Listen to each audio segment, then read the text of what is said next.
So today I'm here with a skill set as to how we can make our kids prepare for public speaking before they actually join any classes for public speaking right at home, right now in the time of COVID-19, in this period of lockdown.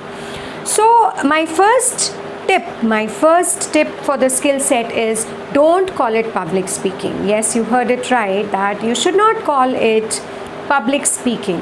In fact, we should start with small activities like giving monologues or giving dialogues from certain stories or plays, and the kids can learn those dialogues and then they can come out and they can perform. This will help them to develop gestures.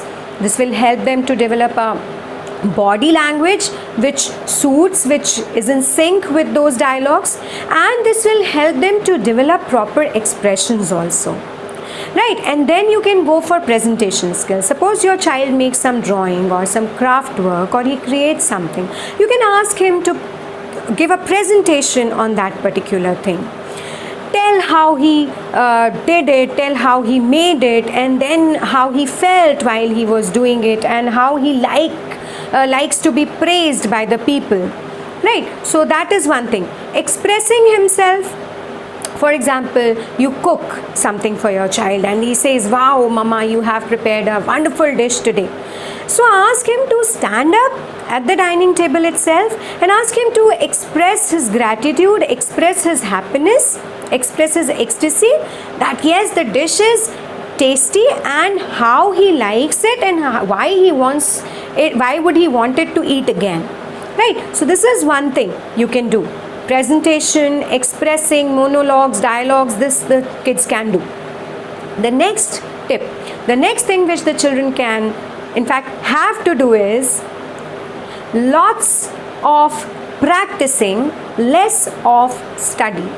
Lots of practice, less of study. Now what does that mean? This means that whatever dialogue, monologue they are going to speak, they memorize it less and they internalize it more. Now what do we mean by that? It means that instead of mugging up like an answer to a question from a textbook, ask them to internalize it, to understand the essence, understand it totally, and then speak. And this will enhance their expressions, their body language, and tone and expressions will be totally in sync with what they are speaking.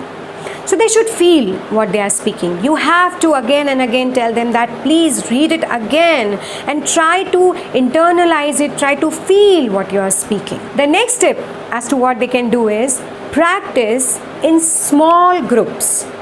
This is a tip which we ask the parents to follow generally, although it will be followed at this time because you are not inviting any guests and you are not moving out of the house. Generally what mothers do, suppose your child joins a dance class, right? And he has learned only 1 or 2 songs, and there is a kitty party at your house or there is a family gathering, and you will want your child to, hey, come, you learned that song that day at your dance class, now perform in front of aunties. No, please don't do that. Don't do that, because let the child practice more. See, all the skills are interlinked, right? The child should practice. The child should be able to learn at least for 2 to 3 months in order that he is confident.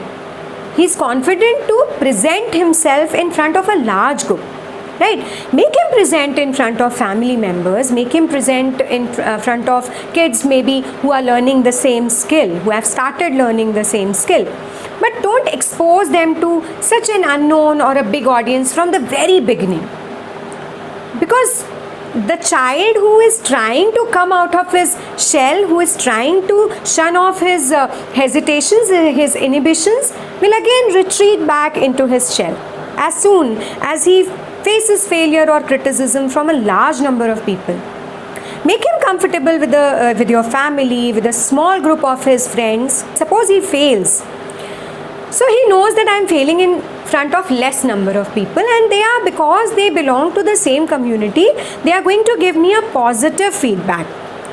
And that will be a feedback, not criticism. Tip number 4. Tip number 4 is narrate stories and listen to the stories.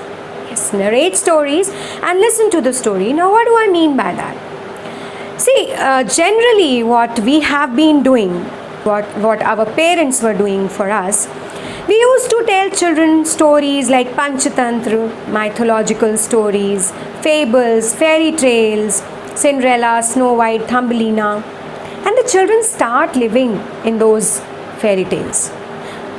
So what we have to do?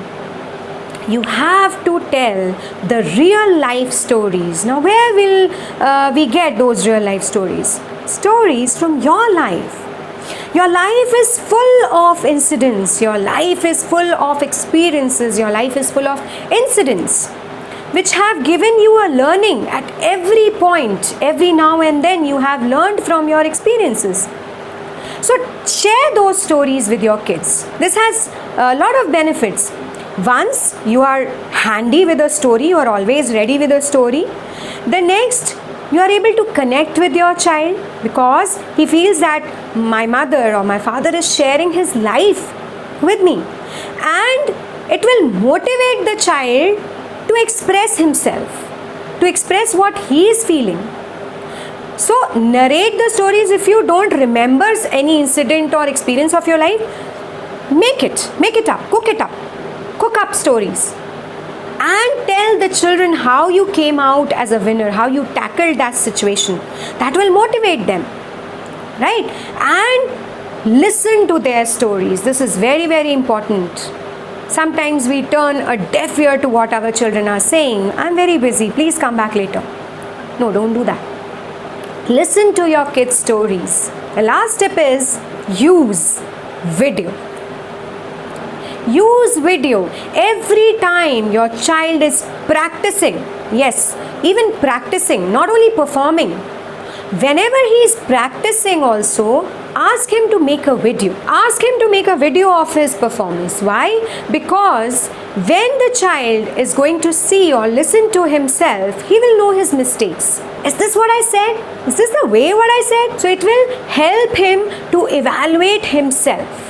When your child grows up and he joins a company or he wants to expand his business, obviously, with the evolution of technology day by day, your child will need to make videos of presentations, video conferencing, video callings, uploading something. So make your child video friendly. That is the best possible way in which you can utilize this golden time of lockdown in preparing your child to learn public speaking. Now, the bonus tip. So what is the bonus tip? I promised 5, this is a bonus tip.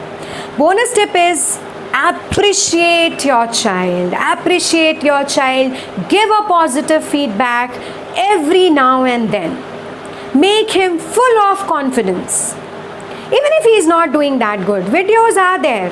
Videos are there. He will see those videos. He will evaluate. He will compare his performance.